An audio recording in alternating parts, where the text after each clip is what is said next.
poi angin mu vantir ko chu katia parda phena lo lang thi antia ka oi vak lo ka vantir ko ka duai na mandlat parda phena biru juk tur hian lalpana vantir ko hieron tir karing lo reng ringot mi parda phena biru juk chi ka ngai sang lu tok lo ka tiang vantir ko ka ko nga mani kan sinoti min han tir na te kha o in common lut lo Presbyterian kalphunga chuan dararik chuan rong bol to big phei chu kan kim trap dararik chuan khuang a ringal amaro chuan khuwa chu mo pon an om thup engwangin an mi hlim pakhat khan in chunga lali shuaron thu thi na ti chumi mu tum chuan an kal kho mani ai ka hol tu to ka soi ve ta kan tharau chan hi biblical bible thuin changangu kan pathian thu chuan in tan mun siamin ka kaldon hi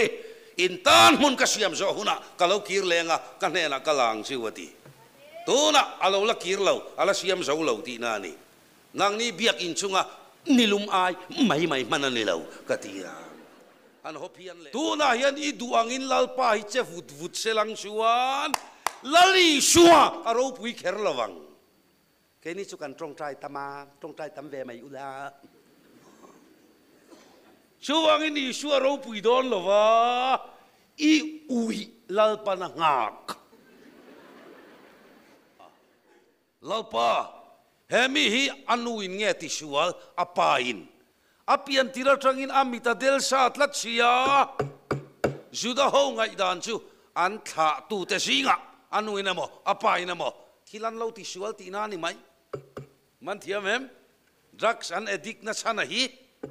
apa turani anui na sirlavani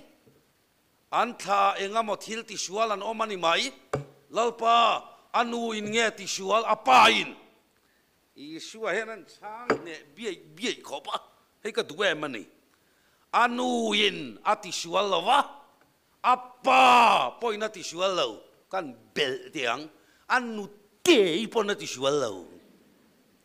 apute apona ti sual hek lo ama pathian na tho alolan theinan hemi hi middle sign lo piangani chu kan u sela pro pastor ni te om kati he upa kanan thanga anan kalmuang ha ringote ke ka ngei de ulega nau pangte te are ran silian ming thanga ga du berma ke chuan bu minga ka chuan a pastor te chu kan muk le lutuk kan meeting te kan chik ngur theya mania min boral sana athini khan thu ka soi man lo kha poi ka tileto kanan trong trai te hi lalpa kan ti ve mai lo kor chung kanan pot sanga ilo trong trai ngu lolpo mahan ti buang trul maya tarau thiang limi perlop maya ni tia are ren silian ming thangan amar chu sang ni le paruka ka phing kan sar sayani sang ni som le palia zainon le ani kovela dam na doya omlo amaro chu kansar chungaro rel tu lalpa pathian kanena in puang ani ama chau karin theina turin hei engma analo tipon analo mo lalpa pathian hian engkim hiati thei lal ngai lalpa lamen ro mintia ama alam kathira van pathian chuan ladam ri ro chu kadam mai ani top to ro ati huna khakhani le maya atop le mai don pathian ni gospel artist tam takin heng pon vuan thiam to lo etia von mai om hinia anan sai do na titihia awahan trulo na save lalpa hian malasom thei talawan yanga lai takte po hi ini milim nu ho ko han tinung tu ber kan nia kan over khet thina ni odik tak chuan anan lama huang pu bula vorang ro han huang pu te hian trong trai thapasin keyboardist ten trong trai thapa lalpa thataka kavuak theinan min puyang che o i local ma darik mai nan thu to wa i local ai ron lama vorang ro hanti ringot ka khuang vuak tum chu ni selamo khuang vuak phung ka pe me mang kha vorok ka ting lam da yang ki chu mo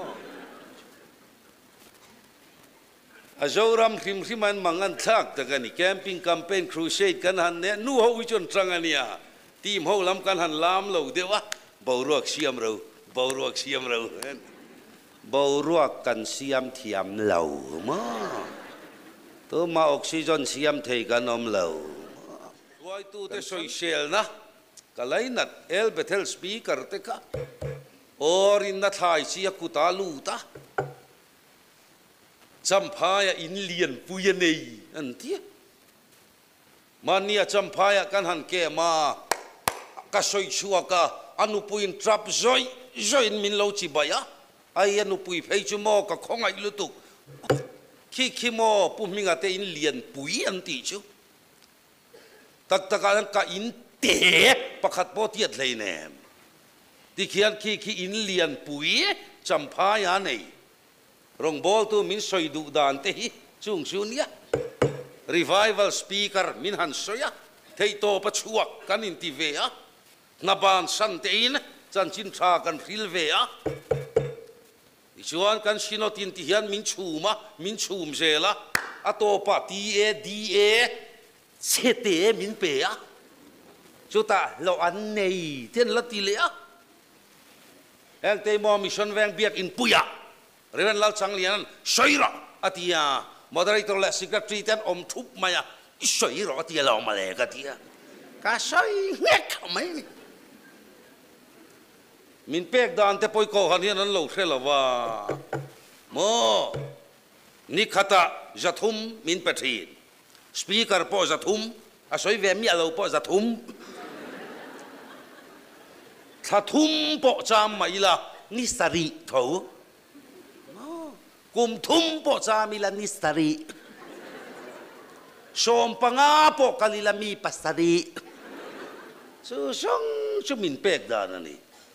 Jota speaker hova sumatam revival speaker sumatam antilea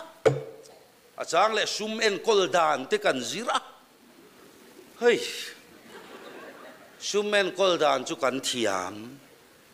en kol tura wang ani ani pot fan de wango tun laya hian kan rama lal riak thi zana atlan hiam ta em Mizoram hian he thu hi kan riat tharle angai taim riak thi zana tlacham kan pung mekem diktak chuan ko han ho ro rel na po hian konge thanem ngai kan ni boka zoram tan hi ko han mei chia hi in poi mo e maya amar chu dai pel po in ne yang ti la om rong bol tu roi ni khua po hian upa te ho ro rel tu an ni la ya lo in ro reng mai ma pa chu thalau ma cha pa chu nan ruaya a tha kho pa sin chu lo ti zor ko han upa mo in ti vetlat hei ka ring lel de uriau le nga la ni mo sia chu dang ok thu soya wa thiam don lo em amaro chumo kora dothana birama andak cher maya ato pan thu soi thiama wangin minan soi moya lal riak thi mo sian do dal ta wana tangin meyaron tlatha a meina ron liau hlum nga la an pathumin an hote san hi som nga an omna le kak thut maya le ka kan tlatha vek maya le ya chi le mak maya ar kana than la yangai reng lo so wangin mi sorama hian mo ke ni yang in ti thu soi thiam pui pasor le upa lal riak thi do da la wanga tharau thiang him mai na liau lum chu tiang boka tharau thiang him ina leika kina le mizoram man tam to lu tu zina lo thenga ai shuain van tir ko ti mai te kan buai puya an dum mai ni lomi mual puya van tir ko ai laran ti khoi angein mu van tir ko chu katia parda phena lo lang thi antia ka oi vak lo ka van tir ko ka duai na man tlat parda phena biru zuk tur hian lalpana van tir kau hiaron tir karing lo reng ringot mi parda phena biru zuk chi ka ngai sang lu tuk lo ka tiang van tir kau ka ko nga man ni kan sinoti min han tir na te kha o in common lut lo Presbyterian kalphunga chuan dararik chuan rong bol to big phei chu kan kim trap dararik chuan khuang ari ngal amaro chuan khuwa chu mo pon an om thup engwangin an mi hlim pakhat khan in chunga gali shuaron thuthi nati chumi mu tum chuan an kal kho mani ai ka holutuk tu ka soi ve ta kan tharau chan hi biblical bible thuin changangu kan pathian thu chuan in tan mun siamin ka kaldon hi in tan mun ka siam zo huna kalau kir lenga kan hena kalang siwati tuna alo la kir lo ala siam zo lo ti na ni nang ni biak in chunga nilum ai mai manan ni lo katia an hopian le ngala Isua hi kan ngai ne blutuk thina lo mole